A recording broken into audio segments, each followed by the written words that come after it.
In this video, we'll be reviewing different radio bands and the new radio systems we now have access to. We're going to discuss what radio bands are. Radio bands are merely different sections of wavelengths over a radio frequency. It's not something that we typically talk about here at Menlo Park Fire, and we don't talk about it or train on it in our culture. But what we basically are dealing with three different groups of bands. We have the VHF band, we have the 700-800 megahertz band, and we have the UHF band. The VHF is what we use here in San Mateo County, and it's also what CAL FIRE uses throughout the whole state. The 700-800s is the digital bands that Palo Alto Fire, Fremont Fire, and most everyone else in the Bay Area counties use for their initial dispatch and primary communications. The UHF band is just for law enforcement. Now that we've covered what radio bands are, we're going to talk about something that's more specific to here in our county to try and expand our understanding of how Control 1 works versus TAC 15 or Command 11.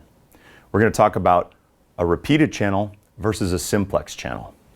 A repeated channel is Control 1, Command 11, and Command 51. Those channels are going to a repeater, and you're talking on a different frequency than that repeater is broadcasting and that you're listening to. So when you click Control 1A and you hear that little delay, that delay is the repeater hearing your transmission and then broadcasting it back out on the channel that we're listening to. So those are repeated channels. This is as opposed to simplex channels. All of our TAC channels are simplex channel. All that is one channel that you're talking on the same frequency that you're listening to.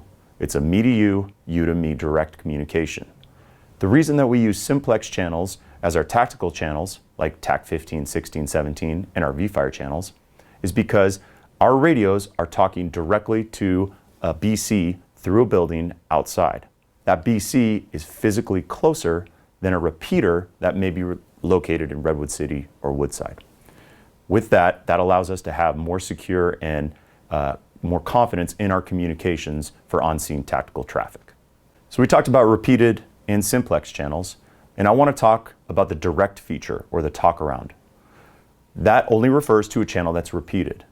When you hit the direct button on your radio, you're bypassing the repeater. That means you actually start talking on the listening channel.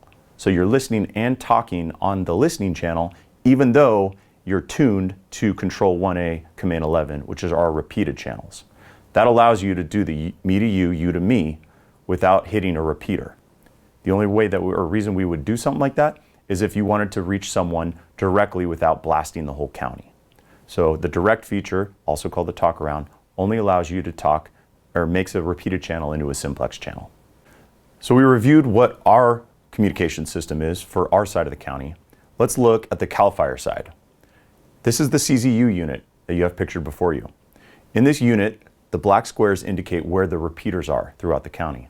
Remember, CAL FIRE uses VHF just like we do. The difference is when we talk about repeaters, they use the terminology tones. So when we talk about selectable tones, that refers to what repeater you are trying to hit. That just changes what channel we're talking out on. All of these repeaters are tuned to different frequencies that hear communications and then broadcast those communications on these different frequencies. Depending where you are physically in the county will dictate what tone or repeater that you're trying to hit. This is going to come up later when we go over our zone layouts and what we've done to help with this, because this isn't something that we do every day. So CZU local, that refers basically to our Control 1. It's their primary. The tones are listed there on the map. Our CDF or the CDF command channels, those are like our Command 11, also repeated. The CDF TAC channels that we have now are actually simplex channels, just like our TAC 15, TAC 16, and 17. Very similar. So those are the review of the CZU unit and the repeaters and tones throughout the county. Now, along with the picture of the repeaters here for the CZU unit, we've included highlighted frequencies of what CAL FIRE has said are dedicated to the Bayside area of the county. We refer to the Bayside area of our county as anything east of Skyline Boulevard all the way down to the Bay. Basically, that includes our district and any incident around our district that we may end up responding to and operating on where there may be a large CAL FIRE presence. At some point, that incident, similar to the Edgewood incident, was taken over to CAL FIRE's side of communications. We had a lot of trouble with our officers being able to easily locate and find those CDF channels in our radios, and so we wanted to identify what those channels will be because they are pre-dictated for that, and make them more accessible in our radios. And when we review our zones, you're going to see how we did that. This concludes our review of our radio bands in our systems. In our next video, we'll be reviewing our new radio allocation and the subsequent change to our use model specifically for our captains.